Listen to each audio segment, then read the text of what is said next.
আসসালামু আলাইকুম ওয়া রাহমাতুল্লাহি ওয়া বারাকাতুহু। প্রিয় দর্শক শ্রোতা, আজকে পবিত্র জুমার দিনে এমন একটি আমল আজকে আপনাদের সামনে নিয়ে এসেছি। ইনশাআল্লাহ যদি আমলটি করতে পারেন, আল্লাহ পাক রব্বুল আলামিন আপনাকে এত পরিমাণ নেকি দান করবেন আপনি কল্পনা করতে পারবেন না। পৃথিবীতে যত সৃষ্টি আছে সমস্ত সৃষ্টি পরিমাণ নেকি আল্লাহ তাআলা আপনাকে দান করবেন। পৃথিবীতে সমস্ত সৃষ্টি বলতে জানেন কতগুলা মানুষ আছে, কতগুলা গাছপালা আছে, কতগুলা পশু পাখি আছে। শুধু মানুষ সৃষ্টি না, পৃথিবীতে 18,000 মাখলুকাত রয়েছে, এর বেশিও হতে পারে। কিন্তু এই যে এত এত পরিমাণ মাখলুক আছে, আল্লাহ রসুল সাল্লাল্লাহু আলাইহি ওয়াসাল্লাম বলেছেন, তোমরা যদি ওই দোয়াটি করো, আল্লাহ পাক রব্বুল আলামিন পৃথিবীতে যত মাখলুক রয়েছে, আল্লাহ তাআলার যত সৃষ্টি রয়েছে, সমস্ত সৃষ্টি পরিমাণ নেকি আল্লাহ তাআলা আপনাকে দান করবেন। সুবহানাল্লাহ। শুধু কি তাই, আল্লাহ রসুল সাল্লাল্লাহু আলাইহি ওয়াসাল্লাম বলেন, তুমি ওই দোয়াটি পড়ে আল্লাহ তাআলার কাছে যা চাইবে আল্লাহ তাআলা তোমার দোয়াকে কবুল করবেন। যত কঠিন থেকে কঠিন দোয়াই করো, দোয়া কবুল করবেন। সুবহানাল্লাহ। প্রিয় দর্শক শ্রোতা, এর জন্য আজকের এই জুমার দিনে আপনি দেরি না করে এই আমলটি একবার চট করে নেন। আল্লাহ তাআলা আপনার মনের আশা পূরণ করবেন, আপনার জীবনের গুনাহগুলি মাফ করবেন, আর এত পরিমাণ নেকি দান করবেন যে পৃথিবীতে যত মাখলুক আছে প্রত্যেকটা মাখলুক সম পরিমাণ নেকি আল্লাহ তাআলা আপনাকে দান করবেন। সুবহানাল্লাহ। প্রিয় দর্শক শ্রোতা, এই হাদিসটি বুখারী এবং মুসলিম শরীফে বর্ণিত হয়েছে। এটা সাধারণ কোনো কথা নয়। বুখারী এবং মুসলিম, কুরআনুল কারীমের পরে যেই কিতাবের স্থান সেটা হচ্ছে বুখারী এবং মুসলিম, বিশুদ্ধ কিতাব। আপনারা জানেন সিহাসিত্তার কিতাবের কথা বলতে হবে না। সিহাসিত্তার কিতাবের প্রথম যে দুইটি কিতাব বুখারী এবং মুসলিম, ওই মুসলিম শরীফের মধ্যে বর্ণিত হয়েছে। মুসলিম শরীফের মধ্যে হযরত উম্মুল মুমিনিন হযরত সুফিয়া রাদিয়াল্লাহু তাআলা আনহু থেকে বর্ণিত, তিনি বলেন, একদা নবী করিম সাল্লাল্লাহু আলাইহি ওয়াসাল্লাম আমার কাছে আসলেন। আয়েশা দেখলেন যে আমি খেজুরের বিচি দিয়া তসবিহ জপতেছি। খেজুরের বিচি আছে না, আগের যুগে তো খেজুরের বিচি দিয়া তারা তসবিহ জপতো, বড়ুয়ের বিচি দিয়া তারা তসবিহ জপতো। তা আমাদের মতো বর্তমানে ডিজিটাল তসবিহ ছিল না। তখন সুফিয়া রাদিয়াল্লাহু তাআলা আনহু যখন তসবিহ জপতেছে, তখন আল্লাহ রসুল আসলেন। আয়েশা বলতেছেন, হে সুফিয়া, তোমার সামনে এগুলা কি? তখন সুফিয়া রাদিয়াল্লাহু তাআলা আনহু বললেন, হে আল্লাহ রসুল, খেজুরের বিচি দিয়ে আমি তসবিহ জপতেছি। তখন আল্লাহ রসুল সাল্লাল্লাহু আলাইহি সাল্লাম বললেন, সুফিয়া, তোমাকে কি এইসব বিচি থেকে আরো অসংখ্য অগণিত বেশি নেকি অর্জন করার দোয়া বলে দিব না? তখন সুফিয়া রাদিয়াল্লাহু তাআলা আনহু বললেন, হে আল্লাহ রাসূল, অবশ্যই বলেন। তখন আল্লাহ রাসূল বললেন, সুবহানাল্লাহি আদাদা খালকিহি, সুবহানাল্লাহি আদাদা খালকিহি, সৃষ্টির পরিমাণ সংখ্যক আল্লাহর পবিত্রতা বর্ণনা করছি। এই কথাটা যদি তুমি বলো, তাহলে পৃথিবীতে যত সৃষ্টি আছে সমস্ত সৃষ্টি পরিমাণ নেকি আল্লাহ তাআলা তোমার আমল নামায় দিয়ে দিবে। সুবহানাল্লাহ। কত সুন্দর এই তাসবিহটি, সুবহানাল্লাহি আদাদা খালকিহি, অর্থাৎ সৃষ্টির পরিমাণ তাসবিহ আমি পবিত্রতা বর্ণনা করতেছি। কত সুন্দর তাসবিহটা।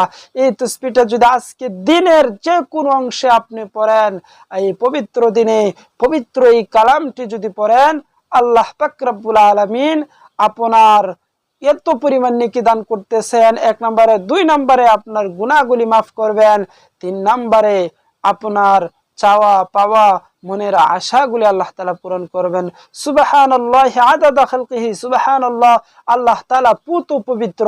আল্লাহ তাআলাকে যখন আপনি পুত পবিত্র বলে সম্বোধন করবেন, আল্লাহ তাআলা বললেন, বান্দা, তুমি আমাকে পবিত্রতা ঘোষণা করেছো, আমি আল্লাহ তাআলার পবিত্রতা তুমি ঘোষণা করেছো। বান্দা যাও, তুমি বান্দাকেও আমি আল্লাহ তাআলা তোমার গুনাহগুলি মাফ চাফ করে তোমাকেও আমি পবিত্র করে দিলাম। সুবহানাল্লাহ। প্রিয় দর্শক শ্রোতা, আজকের এই জুমার দিনে আপনারা কেউ অলসতা করবেন না। অলসতা না করে মাত্র 100 বার এই দোয়াটি পড়েন, তাহলে কি পরিমাণ বিপুল সওয়াব আপনি পাচ্ছেন। যদি 18,000 মাখলুকাত হয়ে থাকে, এই 18,000 মাখলুকাতের মধ্যে মানুষ কত হাজার, এটা কি আপনি গণনা করে শেষ করতে পারবেন? সারা পৃথিবী, শুধু বাংলাদেশের মধ্যেই মানুষ আছে ধরেন 20 কোটি। 20 কোটি সরকারি আদমশুমারি অনুযায়ী বাংলাদেশে মানুষ হচ্ছে 16 কোটি। এখন শুধু মানুষের পরিমাণ যদি বাংলাদেশে 16 কোটি হয়, তাহলে ইন্ডিয়াতে কতগুলা মানুষ আছে? পাকিস্তানে কতগুলা মানুষ আছে, সারা পৃথিবীব্যাপী কতগুলা মানুষ আছে। এরপরে আসেন আপনি গাছের পরিমাণ, বাংলাদেশে যেই পরিমাণ গাছ আছে, ইন্ডিয়াতে যেই পরিমাণ গাছ আছে, আশেপাশের রাষ্ট্রগুলির মধ্যে যেই পরিমাণ গাছ আছে, এগুলো তো গণনা করে শেষ করতে পারবেন না। তাহলে 18,000 মাখলুক, শুধু 18,000 মাখলুক নয়, প্রত্যেকটা মাখলুকের যেই পরিমাণ সৃষ্টি আছে, প্রত্যেকটা সৃষ্টি, প্রত্যেকটা মাখলুক সম পরিমাণ নেকি আল্লাহ তাআলা আপনাকে দান করবেন। সুবহানাল্লাহ, সুবহানাল্লাহি আদাদা খালকিহি। এই দোয়াটা একেবারে সহজ, আর এমন কোনো গণ্ড মূর্খ নাই যে এই দোয়াটি পড়তে পারবে না। এটা জবানেও লাগবে না, এটা আপনাকে পড়তে অনেক পরিশ্রম করতে হবে না, আপনাকে সময় ব্যয় করতে হবে না। হাঁটতে, চলতে, উঠতে, বসতে, আপনি যে কোনো অবস্থায় এই তাসবিহটি পড়তে পারতেছেন। এতে আপনার সময় নষ্ট হবে না, কাজের ব্যাঘাত ঘটবে না, খানায় বসেও আপনি এটা পড়তে পারবেন। সুবহানাল্লাহি আদাদা খালকিহি, সুবহানাল্লাহি আদাদা খালকিহি, সুবহানাল্লাহি আদাদা খালকিহি, সুবহানাল্লাহি আদাদা খালকিহি, সুবহানাল্লাহি আদাদা খালকিহি, সুবহানাল্লাহি আদাদা খালকিহি, সুবহানাল্লাহি আদাদা খালকিহি। আপনি যদি একবারও পড়েন তাহলে এত পরিমাণ নেকি দান করবেন, 2 বার পড়লে আরো এত পরিমাণ নেকি, 3 বার পড়লে আরো এত পরিমাণ নেকি। আপনি যতবার পড়বেন ততবারই দুনিয়ার মাখলুক সমান পরিমাণ নেকি আল্লাহ তাআলা আপনাকে দান করবেন। সুবহানাল্লাহ। তাহলে এই দোয়াটা কত গুরুত্বপূর্ণ এবং কার্যকরী। আজকের এই দিনে আপনাদের ভাগ্য ভালো যে আপনারা এই ভিডিওতে ক্লিক করেছেন। ভিডিওতে ক্লিক করাতে আজকের এই দোয়াটি আপনারা জানতে পারতেছেন, এটা আপনাদের ভাগ্যটা ভালো। সুবহানাল্লাহি আদাদা খালকিহি। এখনই আপনারা চট করে এই দোয়াটা পড়তে শুরু করেন, আর দোয়াটা 100 বার না পড়ে কোনোখানে যাইবেন না। আপনারা ভিডিওটা শেষ হওয়ার সাথে সাথে এই দোয়াটা বেশি বেশি করে পড়েন। সুবহানাল্লাহি আদাদা খালকিহি, সুবহানাল্লাহি আদাদা খালকিহি, সুবহানাল্লাহি আদাদা খালকিহি। এভাবে আপনারা 100 বার করে পড়েন। আপনাদের হাত জুড়ে বলছি, পায়ে ধরে বলতেছি, আপনারা একবার আমলটা করেন। আমলটা করলেই আল্লাহ তাআলার কাছে আপনি সম্মানিত হবেন।